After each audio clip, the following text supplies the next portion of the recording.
into a few migraine specific things. It is actually quite common for people with migraine to have a coexisting GI disorder and not know about it.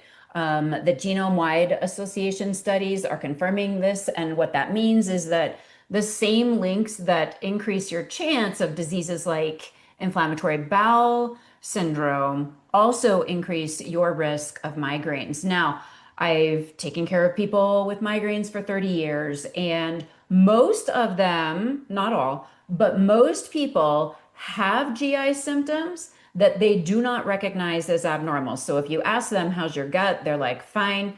But if you probe a little bit deeper, they actually do have symptoms. It's become normalized for them. And so, do you see this problem as somebody who deals with more gut issues, that people have gut problems, but they don't recognize that what their experience actually counts as abnormal? Yeah, like we were talking about before, I had a friend of mine. He got diagnosed with lactose intolerance, and he said to me, "What do you mean having diarrhea? I thought having diarrhea every day was normal." And I just started laughing. I'm like, "Dude, no, it's not." And I see this a lot. I see people thinking that after eating, if you get indigestion or if you get bloating, and one thing that's I find really strange is that you never hear guys say, "Oh, I'm so bloated," right? You never hear a guy say that. Not It's as usually much. always women. But getting bloated, indigestion, feeling terrible. Some people after they eat, they get flashes, hot flashes. It's kind of like a silent gut issue that people they just think it's normal, and they go to their doctor, and the doctor is like, "Oh, it's normal. Don't worry about it." So yeah, it is incredibly, incredibly common to see people with gut issues that they've just normalized. And Yeah. So I usually tell people hydrate, take magnesium, and take fiber until your gut is at that point. Would you add anything to that advice? exercise.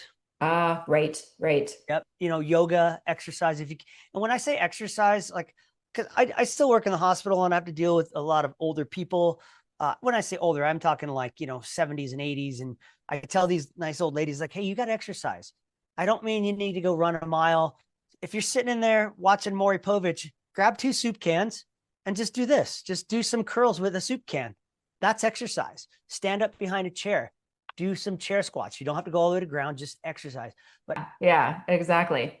So, other than migraine and gut symptoms themselves, what other kinds of systemic symptoms going on in the body could be a tip off to somebody that maybe gut inflammation is part of their health problems?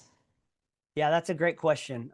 Pretty much everything can be attributed and taken back to the gut. I see brain fog. One of the big things I see is skin issues, um, rosacea, eczema, psoriasis.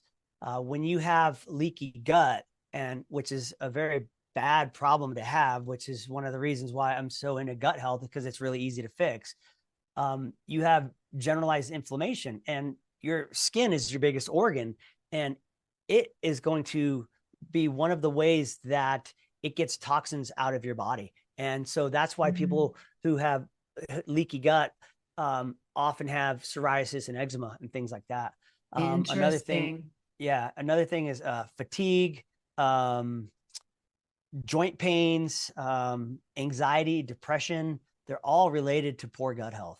For people listening to this saying, oh my gosh, I have migraines, I have skin problems, I have brain fog and fatigue, and now that they're talking about it, I realize I actually have some gut symptoms too. What can we tell people? Let's give them some hands-on strategies. What's the first step someone should take today if they want to start healing their gut?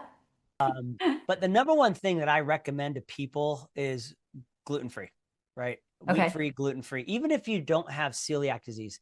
For celiac disease is an actual disease where if you are exposed to gluten, you get really, really sick. You have really bad diarrhea.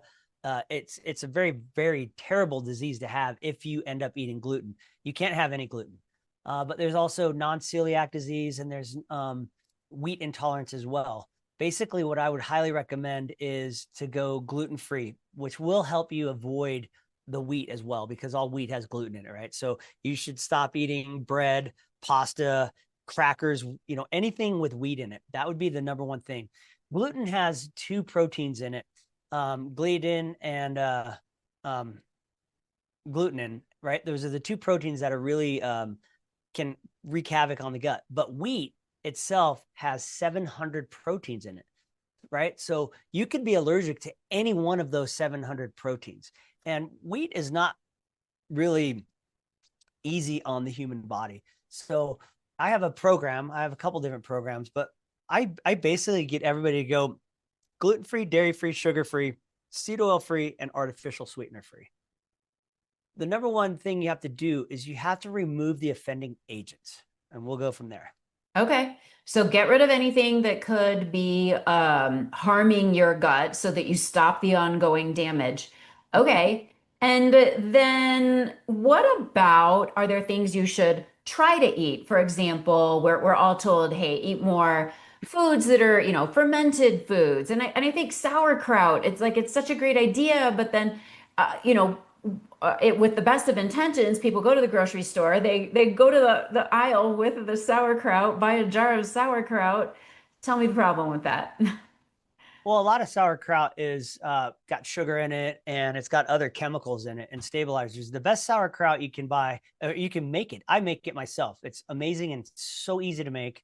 You just cut up a bunch of cabbage, put a bunch of salt. You have to know the specific ratio, mash it up, let it sit for, I like to let it sit for 3 or 4 weeks. I like to make it more tangy because I like tangy, like good bitter sauerkraut.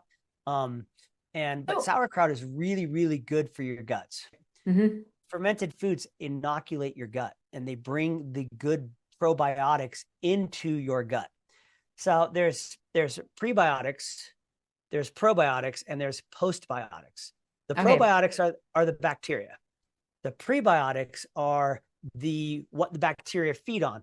That's fiber, right? So the bacteria in your gut feed on prebiotic fiber. Then the postbiotic is what the bugs in your gut make. And that is all the basis of many neurotransmitters. It's the basis of all of these chemicals that your body needs in order to live a healthy life.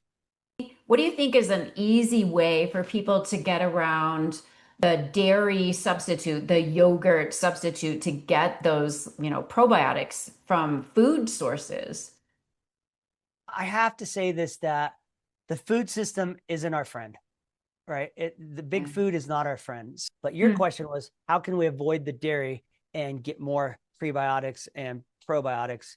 I'm a big fan of kombucha. That's a great drink. You can get kefir, it doesn't have to be made with dairy. It can be made with other things. It can be made with coconut milk, almond milk, things like that. You can get the almond milk, coconut milk, yogurt with probiotics in them as well. So, Okay. Yeah. So I'm curious, I've heard you talk about time optimized eating. I love that phrase, by the way, because I feel like intermittent fasting, like fasting just sounds hard. It sounds painful. yep. So I like the idea of time optimized eating.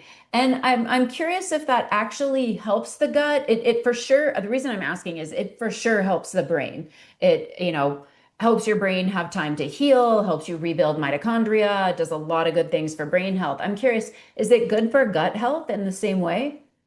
So time optimized eating is fantastic for the gut. It takes a lot of energy for us to digest food. So when you fast, it forces your body to do what's called mitophagy. It is actually your body takes and kind of eats the mitochondria, the old, not properly functioning mitochondria, and then it makes more and better ones. So then you get more energy, which is kind of counterintuitive, right? Fasting gives you more energy. What? Yes, it does. 100%. Fasting gives me way more energy.